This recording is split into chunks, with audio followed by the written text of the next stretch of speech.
Good morning and good day po mga idol. Ayan po ang ating mag wheel press machine. May nakasalang po dyan na mag na binidyo ko kanina. Pinakita ko sa inyo yung damage niyan. Left and right side may damage. Natapos na po mga idol.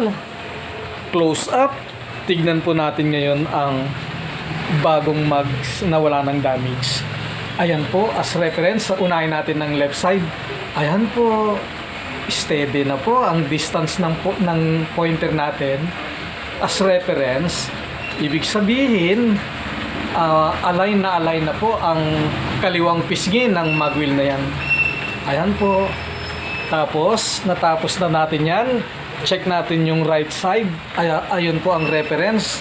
Ayan po, steady na po ang distance ng pointer natin sa side ng mags. Wala na pong pagbabago. Sabihin, pantay na po ang ikot ng mags. Align na po. Matutuwa na po si customer nito mga idol. Natapos natin ang mags niya. Sandali lang, tapos na kagad. Mabibigay na po natin sa kanya. Yun lang po. Salamat. Bye-bye.